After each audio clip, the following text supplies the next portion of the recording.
Are there elements in interior design that can contribute to a more optimistic perspective? And for those already high in optimism, can certain design features amplify this quality? Yes, there are, and there is some science behind this. According to studies, optimists are people who expect positive outcomes, they're proactive problem solvers, and are generally more resilient than their pessimistic counterparts. They are essentially masters of positive thinking. But being able to be mentally positive means that the body is in a state of calm and relaxation, and that it finds itself in an environment conducive of well-being. So the first environmental feature that will help you keep an optimistic view is an abundance of natural light. We live a majority of our life in enclosed spaces, and the sun barely sees our skin. But it's no secret that exposure to sunlight can increase the brain's release of a hormone called serotonin, often referred to as feel-good hormone, which can help boost mood and calm anxiety and promote an overall sense of happiness. So a home filled with natural light would be uplifting and energizing, mirroring the positive mindset of an optimist. If you're an optimist or wish to be one, you might want to use light wall colors, large windows with light-colored curtains, glass partitions and mirrors to allow sunlight to permeate the house all the way to the rooms at the back. So one way to be more optimistic is to design an environment that will stimulate your body to create those feel-good hormones, promoting positivity and optimism. Our second home design feature is places for socialization. I'm recommending this one based on a great book called The Good Life, written by two Harvard professors, Robert Waldinger and Mark Schulz. These two gentlemen have been the third generation to lead a 75-year-old study in human happiness. The book is filled with very interesting stories, but the basic idea from the book is that the single best predictor of lasting happiness are quality social connections, with social disconnection impacting our health to such a degree that it's linked to early death. As optimism is associated with higher levels of happiness, it's not a surprise to see that there is also a strong correlation between optimism and having strong social bonds. So if I could recommend you a home design feature that would support your overall health and optimism, it is to focus on the areas for hosting and entertaining guests. Make sure that they look to the degree that you feel comfortable in inviting people over. It doesn't have to look lavish, but nice enough for you to feel at ease with other people there. This could be a spacious living room designed to foster conversations, an outdoor patio with comfortable lightweight furniture, a balcony with a few seating options, or perhaps a garden. Creating spaces that help foster social bonds in the home help the optimist keep and spread their sunny disposition.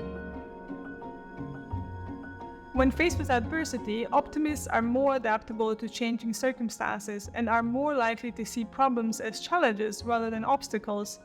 Optimists are creative thinkers, and this flexibility of the mind can be encouraged by a flexible space through a process called brain priming. I might dive a little deeper into the topic of brain priming in another video if you want, but the way flexible spaces support creativity is by creating new perspectives in the room. When you push your furniture around and dim the lights, you start seeing your room in a new way. You see a perspective that was not there before. A flexible space can do that for you. It can help break the monotony and encourage new ideas and approaches. You start thinking, what other perspectives am I missing? What about this challenge that I'm having over here? Is there a solution I was not able to see before? Now, how can you make a space more flexible? A flexible space is typically a space in which furniture can be rearranged in different ways. Typically, this is lightweight furniture, which can be carried or pushed around with no difficulty. For example, poofs, floor mattresses, and stackable chairs are often used especially to accommodate large number of guests. But it can also be dimmable lines or furniture on wheels, like kitchen islands or tables. Pretty much any piece of furniture can be placed on wheels, even bigger pieces like storage cabinets and beds. Optimistic individuals are often more motivated to maintain a regular workout regimen. They generally believe in their ability to influence outcomes positively, making them more likely to stick with a workout routine and overcome challenges associated with exercise. Additionally, regular physical activity has been shown to improve mood, reduce anxiety and depression, and release endorphins, also known as feel-good hormones, which promote feelings of happiness. So optimists are more likely to exercise, and regular exercise supports optimism. It's an endless loop of positivity. So the next design feature that will support an optimistic outlook is an exercise area. This might simply be a spot for a yoga mat or a pegboard marking your exercise zone. It could also be a place for a treadmill or a stationary bike. Little home interventions like that can help the optimist keep a regular exercise routine and spread their sunny disposition with the rest of the world. The next tip I have is about color.